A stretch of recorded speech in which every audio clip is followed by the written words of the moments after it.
Hello everyone and welcome back to my channel. This video is the continuation of the first video that I've ever created. It was all about Fibonacci series of how to print n whenever the user gives me an n as an input, where n is the number of series that is to be number of Fibonacci numbers that are to be printed. This program does the work for you. So now I'm going to head over to the time as well as space complexity in this program. Before that, if you haven't checked my previous video, I'll put the video's link in the description. Go first and watch the video because this is going to be a continued version of it. Now, this program requires certain set of modifications. What if the user just wants one value of the Fibonacci to be printed? It does not check all these set of conditions for 1 as well as 2. So all I need to do is to put forward an if-else clause. So the first statement is, what if the n's value is 1? If n is equal to 1, all we need to do is print the value of a, which is 0.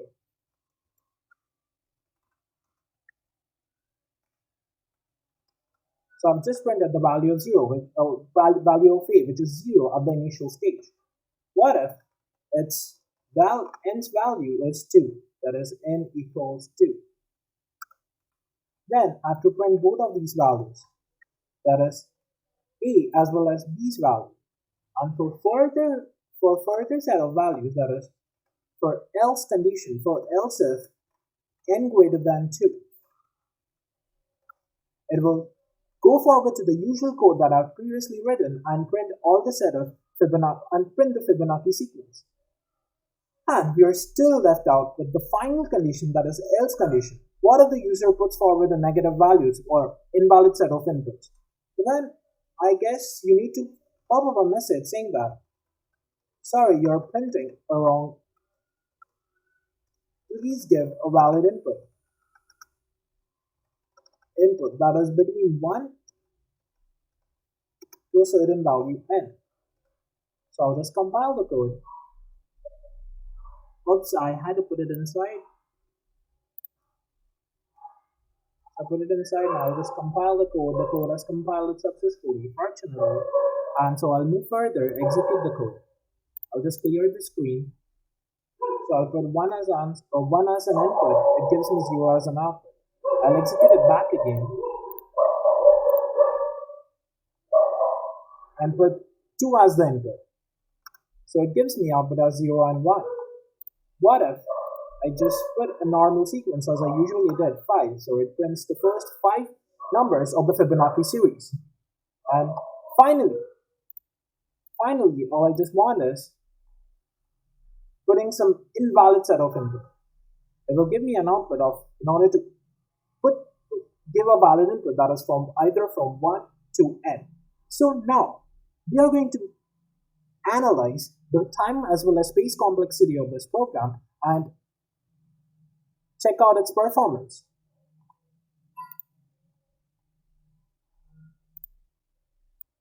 So now we are going to analyze the time complexity of this program. The time complexity, as we have already discussed in my video, which you haven't seen it yet, I'll also post the video link in the description. I'll advise you to go ahead and watch that video first. So coming over to the time complexity. Time complexity is divided into 3 parts. First is the best case, worst case, and the average case of this program. So the first thing that we are going to analyze is what we call it as the best case. The best case is when, say, n is either between 1 or 2. What it just needs to do is it has to execute for n is equal to 1, it has to execute this statement for just once. That will be going to be n01 complexity. And what if if n's value is 2? It has to execute this statement. That is also a constant time complexity. So for the best case, the time complexity of this program is going to be 01. For the worst case is having any value of n. Whenever this program has the worst case, which means it has started depending on the value of n. What if the value of n is equal to 5? Then it will go into this part of the program and it will execute this in loop till it reaches 5. And the counter is going to start with c equals 2. So it is going to execute this loop 3 times. So what it is, that is nothing but n minus 2. So the worst case of the time complexity for the worst case of this program is going to be n minus 2, which is nothing but a function of n. As it's the function of n, it has O(n) time complexity. Then finally, we are going to come over to the average case of this program. The average case, as we have already discussed, is nothing but a formula of sum of all cases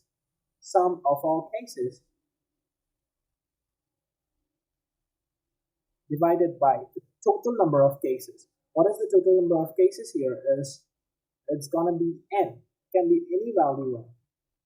Or you can also call it n minus 2, since you can consider it as n. So for the first value of n is equals to 1 or equals to 2, it is going to be a constant time. It will take constant time to execute the code. So hence, I'm going to take n minus 2 cases. That is the total number of cases that we are going to consider for this program.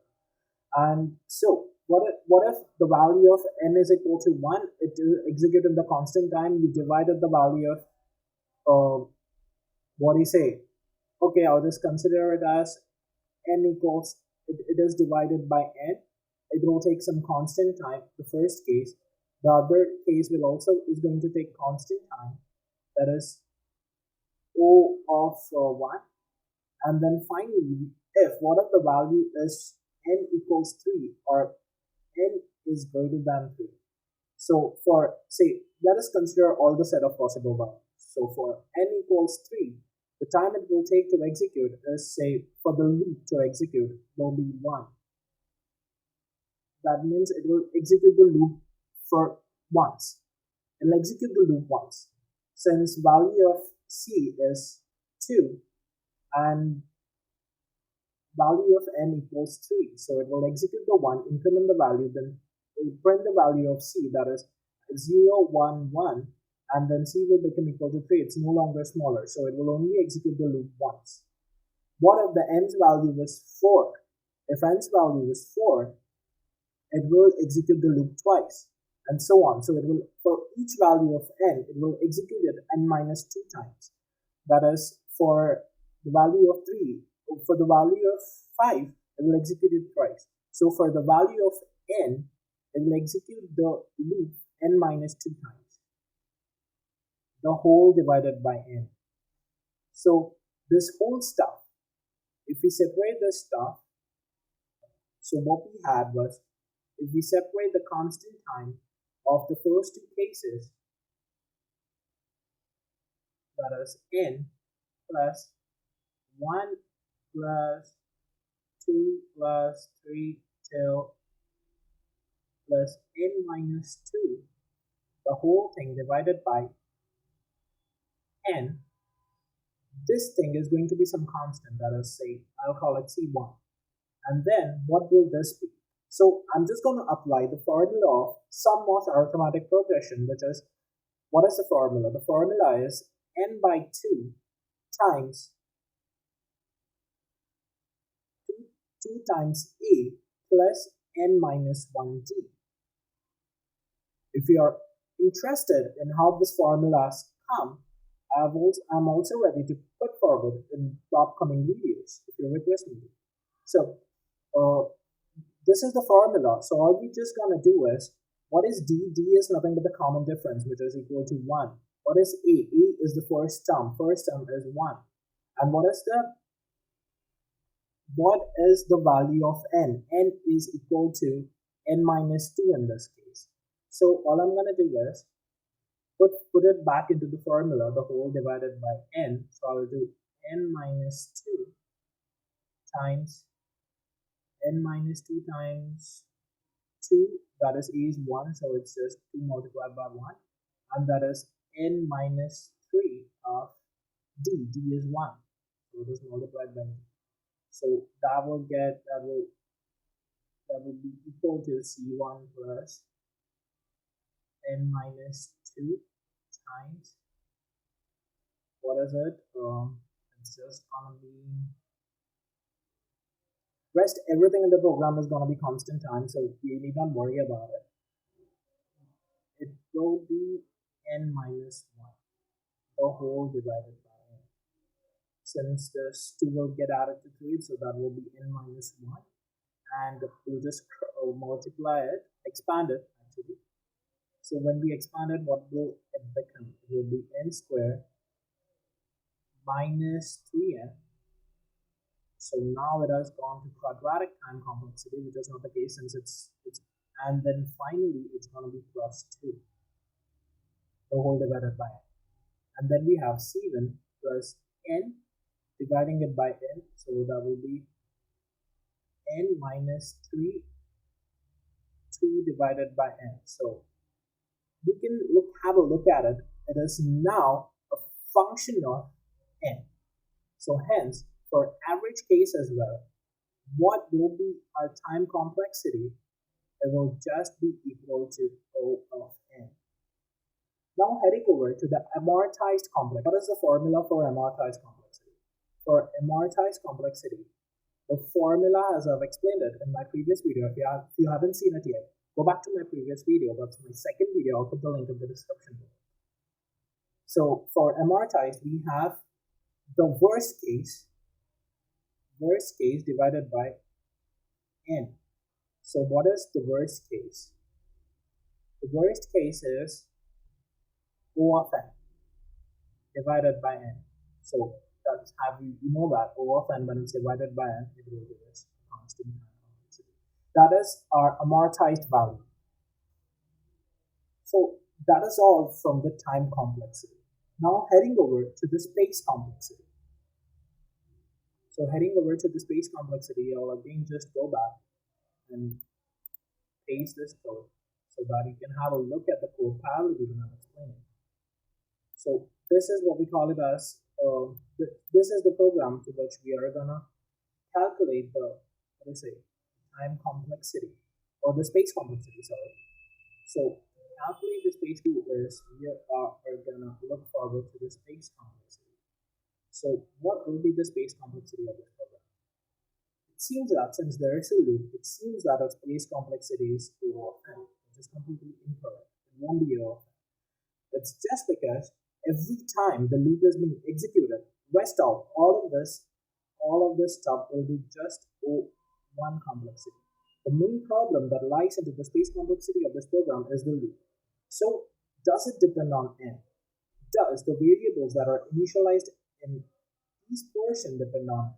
No, it no longer depends on it. As I've explained it in my previous videos, that is my third video on space complexity. If you haven't seen it yet, go and see it.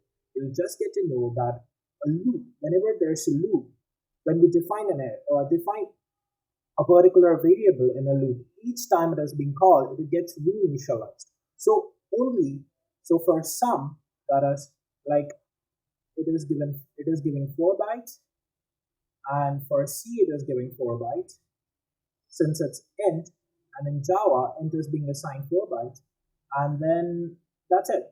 You have got A and B, which is already initialized here.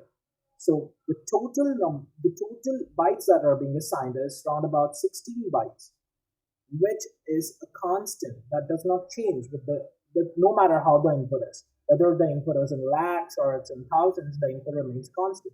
So since it's constant, the space complexity of this program is O of 1. The things would have changed if there would have been an array in this case, an array in this loop, because that will eventually, the number of elements that are present in the array, if it's dependent on n, then we would have had a complexity of, say, O of n. So this put everything parallelly. We had the time complexity and the space complexity.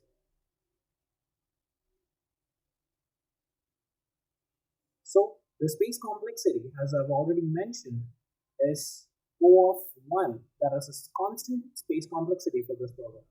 And heading over to the time complexity over that. So for the best case, the time complexity is O of 1. That is for n is either 1 or 2. And what is the worst case time complexity of this program? The worst case is O of n. And that is also the average case. The average, bear with my handwriting here. the average case is also O of n. And then finally, all we have is the amortized analysis. For the amortized value, the amortized case, or the amortized case, that is nothing but O of 1. So from the time complexity as well as from the space complexity, you can have a look at that this is one of the most optimized codes. We will also have a code on Fibonacci using recursion. That's going to be my next video. Thank you for watching. I hope you guys like this video. Please like, share, and subscribe so that I'll keep on posting some more interesting content. Thank you and have a nice day.